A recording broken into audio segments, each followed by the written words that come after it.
Well, it's portaling season, and there's a lot of portaling going on.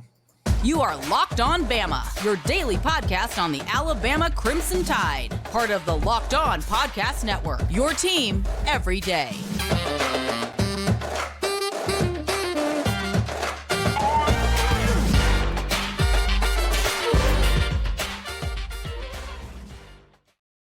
Hey, everybody, and welcome back into Locked On Bama. Luke Robinson, that's me. Jimmy Stein, that's him. And this episode is brought to you by LinkedIn. Thank you for making us your first listen every single day. You guys are the absolute best. We love you. We're over 8,000 subscribers. And Merry Christmas and Happy Hanukkah and everything else.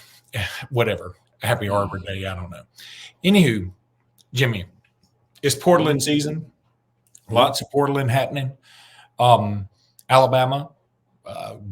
Another player has entered the portal. We've talked about Ja'Cory Brooks. We've talked about Isaiah Hastings. And now Anquan Barnes from Robert E. Lee High School in Montgomery has entered the portal. I was kind of high on him when we signed him.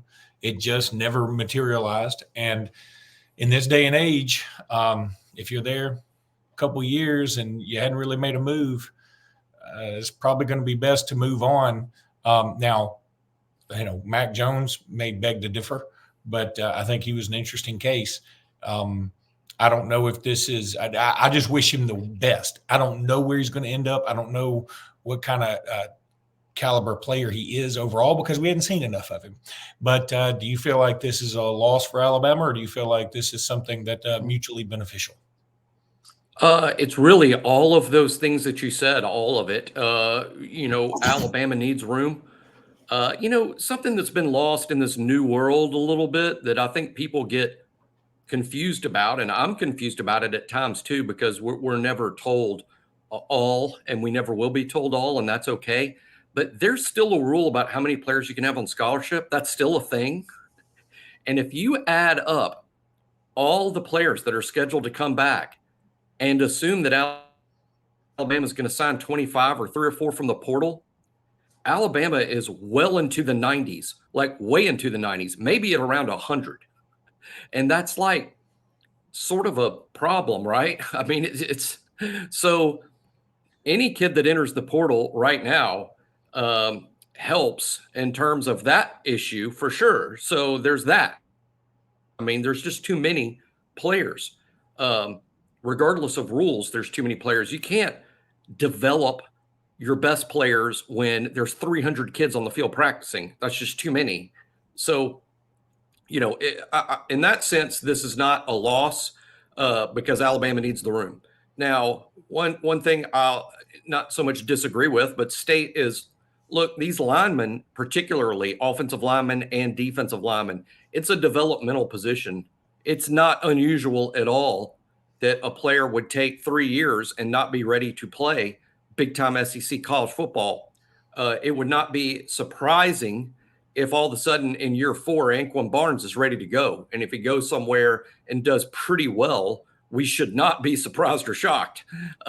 He's probably closer to being ready to play now than he ever has been. And someone's going to be the beneficiary of Alabama's coaching. Alabama has coached this kid in the weight room for 3 years. They've coached him on the field for 3 years. He's probably ready to help somebody. Now, so take all of that into account, then even take this into account. You really only need 6 or 7 defensive linemen in your first team rotation. I would not project myself, and I've been wrong before, as we all know that have listened to this show for a long time. Of course, I've been wrong before, and I'll be wrong again.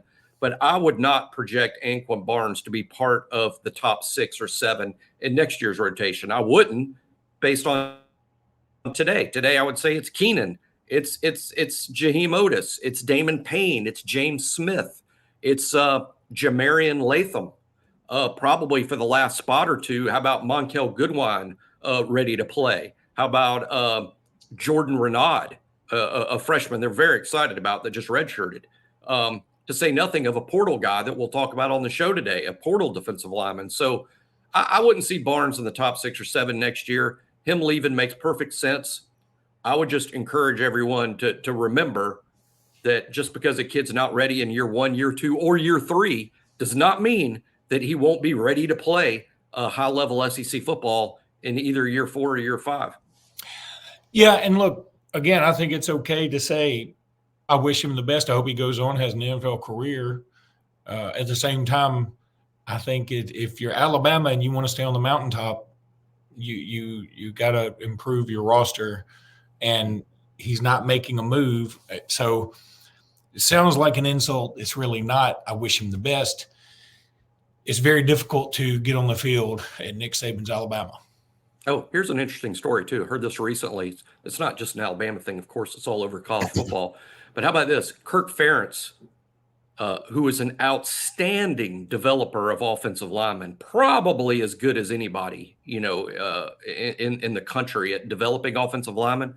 He recently said, I read this, found it really interesting, because this is Iowa who signs 3 stars. Let's be honest. Iowa signs 3 stars. They get some 4 stars, but mostly Kirk Ferentz has been at Iowa successful on the backs of 3 stars, right?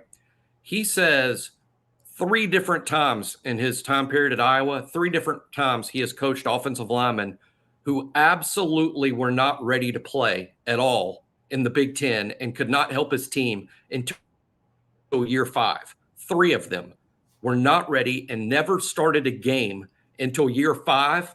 And all 3 of them played 8 years in the NFL. Wow. So that's what I'm talking about when I say, kids are ready when they're ready.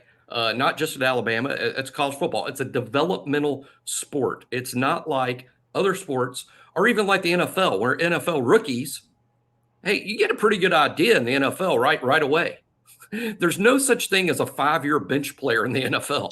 Yeah. You're ready to play or they find somebody else. The developmental part is over. Yeah, and I get what you're saying. The caveat to this, Iowa hadn't won much. So, not compared to Alabama. Well, no, they haven't made the playoffs. They haven't won the Big Ten in God knows how long. Now, granted, they're in there with Michigan and Ohio State and Penn State. It's difficult.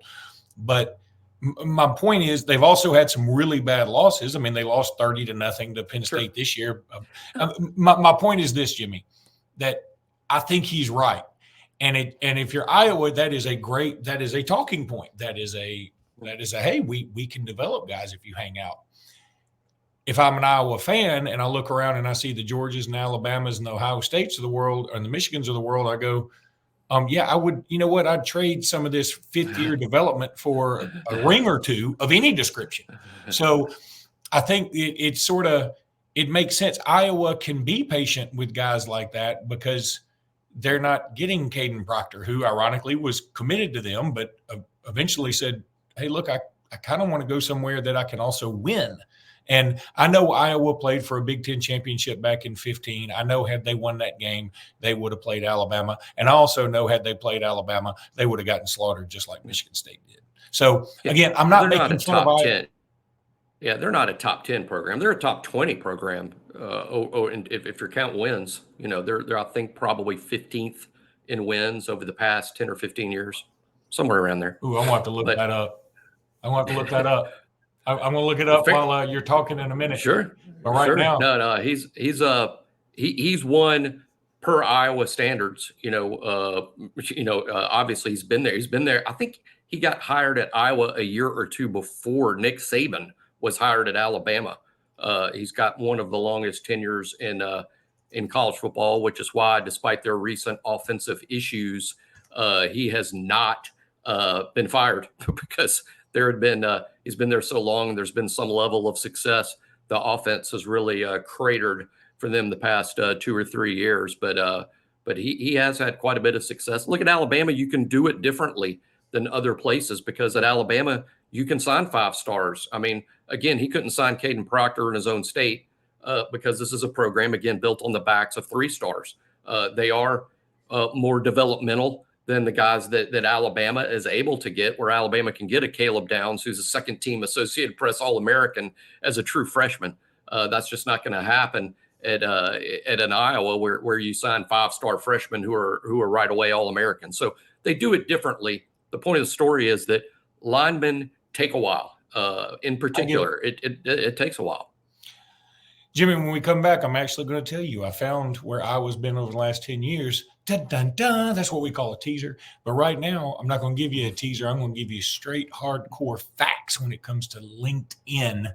When you're hiring for your small business, you want to have as many top-tier candidates as possible to interview. That's why you have to check out LinkedIn Jobs. LinkedIn Jobs has tools to help you find the right professionals for your team faster and for free. LinkedIn isn't just another job board. LinkedIn has a vast network of more than 1 billion professionals, which makes it the best place to hire. Hiring is easy when you have that many quality candidates. So easy, in fact, that 86% of small businesses get a qualified candidate within 24 hours. LinkedIn knows that small businesses are wearing so many hats and might not have the time or resources to hire. Thankfully, with LinkedIn, I should say, the process is intuitive, quick, and easy. Post your job for free at linkedin.com/lockedoncollege. That's linkedin.com/lockedoncollege to post your job for free. Terms and conditions, they're going to apply. So, Jimmy, just going back to what you were talking about, most wins. And now I didn't do it over, you said 15 years. I only 15 years. Up over the last 10. Now, let me just give you a point of reference here, and then we'll get back to our more in the portal. Alabama has the most wins over the last 10 years. Now, this does not include this year. This is from 13 to 22. Alabama had 126 wins over that time. Clemson was second with 121. Ohio State third, 116. Then I'm going to bounce all the way down to number 13, which is San Diego State. Number 14, which is UCF. 15 is Cincinnati. 16 is Iowa with 86. Now, here's the catch on that. Iowa never, and I mean never, ever, ever, ever, ever plays a tough non-conference schedule. So they get some gimmies just about every time. They never play anybody difficult. I mean, you want to say Iowa State? I'm not going to count Iowa State. So my point is that I think we're both kind of right. So I'm going to leave it at that because I don't want to hurt your feelings. So, but Jimmy, let's talk a little bit more about the portal coming the other way. LT Overton, who has some Alabama connections, he is transferring out of Texas A&M. He'll be visiting Alabama. It looks like this weekend, right? Yeah, LT Overton seems to be one guy in the portal that Alabama is very, very interested in. He's going to visit Tuscaloosa. I think they've been out to see him. I'm not sure if that's in his home in Georgia or in College Station, but there is some activity here. He does seem to be the one guy in the portal that it's fairly public that Alabama is interested in. He's had a really interesting career at Texas A&M in the sense that he's still really more hype than production, to be honest. I mean, this was a five-star big-time five-star kid. He was going to be one of the top 10 players in the nation in his class. He, much like Ryan Williams, he reclassified.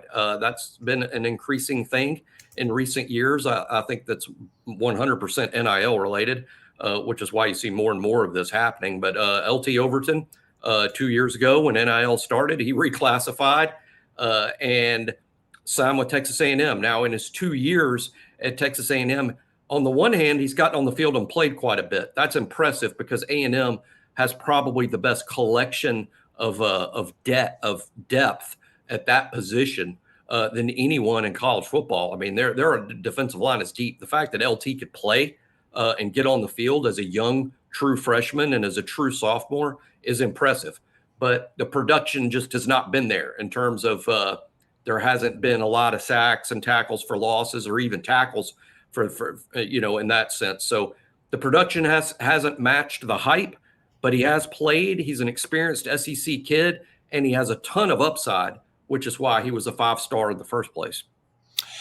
Yeah, I like him a lot. I also like Walter Nolan. I don't know if Alabama's involved there. Do you know anything about that? I really like Walter Nolan. I really do. Now, I'm hearing a lot of buzz about Ole Miss with him. Right. Ole Miss is extremely active and aggressive in the portal. He is visiting Ole Miss, I believe. If Alabama is involved with Walter Nolan, that would be news to us at BOL, and I believe we've inquired into that. That has not been the case, and it could be for any number of reasons. Personality fit. They know this kid, pretty well because they recruited Walter Nolan and LT Overton out of high school. It could also be NIL related in terms of some kids, and I'm not saying this is the case with Nolan. I don't know, but some portal kids could have a price tag that Alabama just isn't going to be interested in.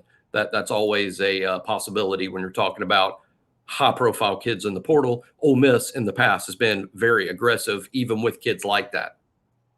Yeah, and I know this is Locked on Bama, not Locked on Ole Miss, but I'm impressed right now with what Ole Miss is putting together for next year. Now, long term, I don't know, because Kiffin is more of a portal guy, it seems like. Now he's also a, get Quinshon Judkins when Alabama and Auburn pass on him guy. But they've got the number one JUCO receiver committed. They just got some good news. I think was it Trey Smith is coming back, the wide receiver. Is that isn't or Trey Harris? Trey Harris. Trey Harris. And he's coming back. Obviously, Judkins coming back. Jackson Dart coming back. If they were to get somebody like a Walter Nolan, they've already got some other portal guys that are pretty crucial, and they're in on some others. So it's kind of ironic that, normally you're like, hey, an Alabama trip to Ole Miss is like a free win. Sort of glad Ole Miss isn't on our schedule next year. The fact that they could have, the Jackson Dart argument. Now, look, I'm going to pick Jalen Milroe all day, every day, but Jackson Dart will get some hype for some Heisman. And he will be able to put some good numbers together. Yeah, I don't know that we talk about it enough. It's not our place here at Locked On Rebels to talk about it. But, Ole Miss is a playoff program in the sense that, hey, next year the playoff, it goes to 12. And guess who would have been in the playoff had you gone to 12 this year? Ole Miss. Yep. The fact that Lane Kiffin has turned Ole Miss into a playoff-type program is it's pretty shocking. And he's done it primarily through the portal. And I think he does a good job of finding offense. He can squeeze offense and find it where others cannot. And I think over the time, Lane Kiffin has improved as a head coach. And now let's see if he can improve the defense. They got Chris Paul, too, the transfer from Arkansas, who I think will be an impactful player for them defensively.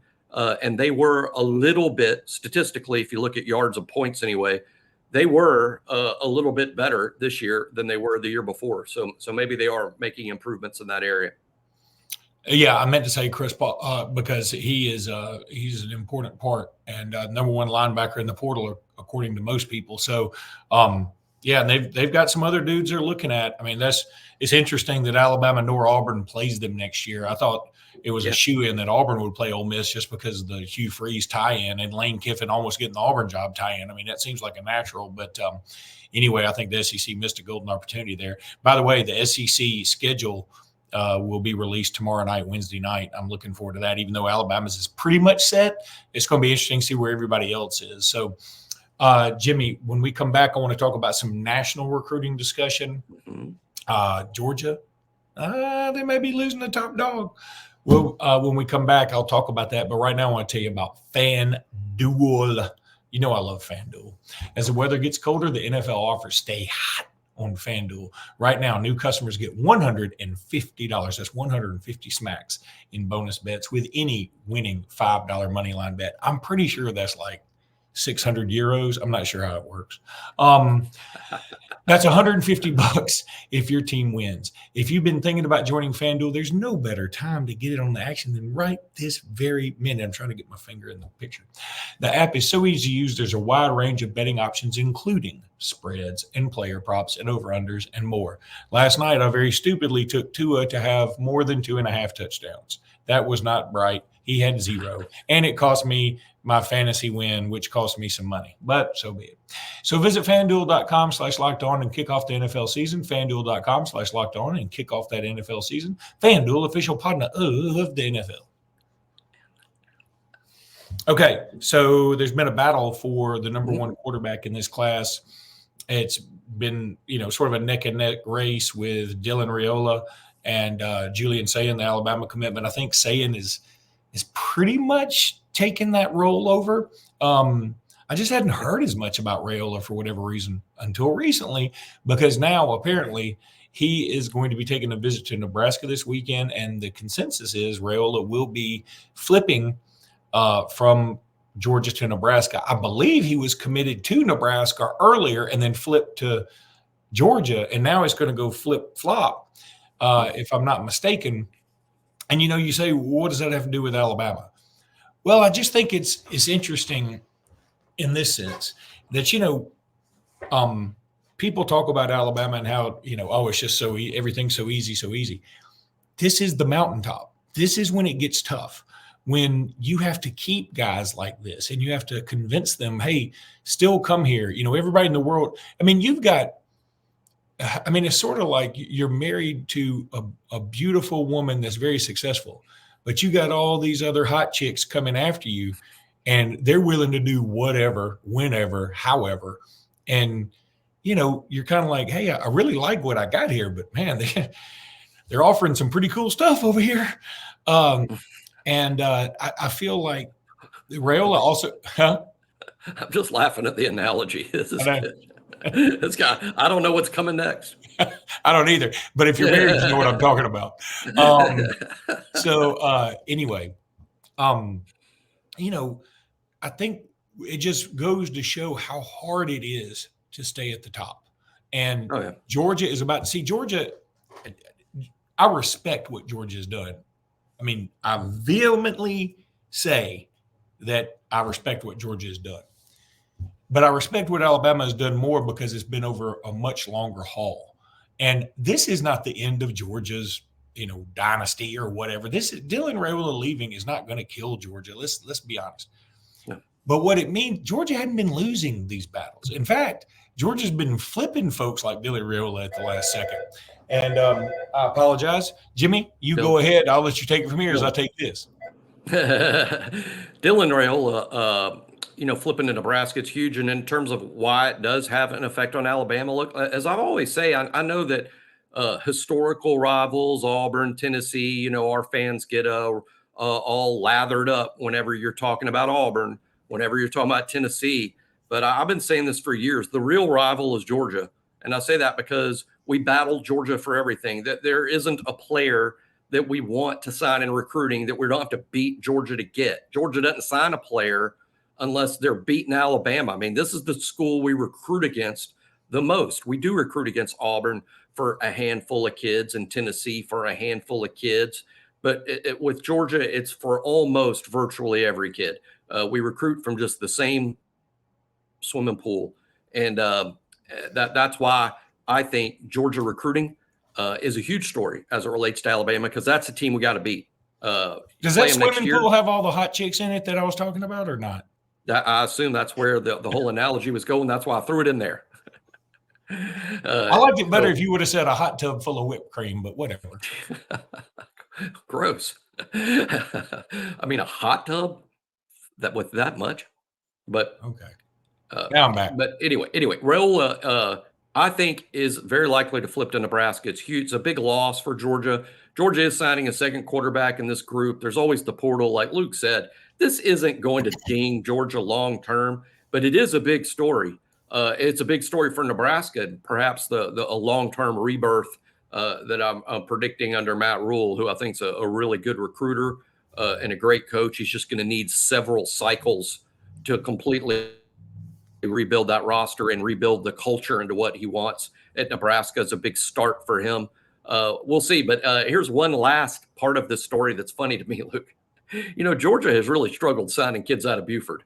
That's the Thompson High School of Georgia, and Georgia just whiffs at Buford time and time again. So they get a quarterback on the other side of the country that's committed to them, and they're like, hey, we know how to solve this Buford problem. We're going to move Dylan Raiola from Arizona to Buford. And he does. And what happens? They lose him. That to me is like to Nebraska of all places. Part. Now I get it. He's got family connections. He's got family connections. I understand that. But if I'm and maybe if you're Dylan Raiola, you're like, maybe they're giving him an NIL deal that chokes a Jurassic goat. I don't know. But I think that if you're Raiola, you're like, okay, I just feel like, am I going to be protected? If I want to know that I'm getting some offensive linemen, I would say, hey, how about call Jordan Seaton and be sure he's sold on Colorado? Well, one of the reasons I like Dylan's choice if he's going to Nebraska, apart from the fact his uncle's on the coaching staff at Nebraska, and I think his father played at Nebraska, so there's a lot of Nebraska ties there. But one thing I like, this is one thing I've noticed about the portal and with quarterbacks, it seems like when they come out of high school, they want to go to the sexiest program possible. Getting back to your analogy, they want to go back to when they're coming out of high school, they're like, I'm going to sign with the highest rated program that will take me. And then a lot of them go there and they don't get on the field and they don't play. And then their next choice is, okay, now I'm going to go someplace where I can play. And it just seems to me Dylan may be cutting out the middleman here. I mean, Dylan's going to play faster at Nebraska than he would have at Georgia. I think that's pretty obvious to everybody. Now, he won't play immediately because I think Nebraska is going to be bringing in Kyle McCord from Ohio State. I think, Kyle McCord may sign there, and he may be the immediate quarterback or the bridge to Dylan until Dylan is ready. But pretty interesting stuff that Matt Rule's got going on up there in Lincoln. One final thing about this to tie into Alabama, one place I've always wanted to go. I've been to Lincoln, Nebraska. My business travels take me to some very unique spots, and I've been to Lincoln, Nebraska. I've taken a picture outside of Husker Stadium. I really like the area. I would love to see a game there. I would love for Alabama to schedule them. I wish we'd do that. Obviously, we're pretty set for a while now, but next year, Colorado is at Nebraska. So, the Jordan Seaton thing, it's just interesting. Shedeur Sanders will be back. That's going to be a fun game. And now look, I heard some national guys talking about Kyle McCord leaving Ohio State and the fact that he was leaning Nebraska. But if Rola goes there, will he still go there? I would say probably yes. I don't think that should deter him because Kyle McCord only has one more year anyway. So you think he's a one and done kind of guy wherever he goes. And Rola might be able to sit back and learn a little bit, or Rola may be so good that he supplants him. Whatever. But anyway, I find this interesting because what that's going to do, he will come off of Georgia's list, which is a 5-star, highly rated 5-star. And that'll affect their ranking and everything. And obviously Alabama may get bumped up a little bit. So just interesting. I love the national recruiting talk this time of year. It's getting hot and heavy and it's so much fun. But anyway, that's going to do it for today's podcast, Jimmy. We will be back tomorrow. Until then, roll tide, everybody. Roll tide.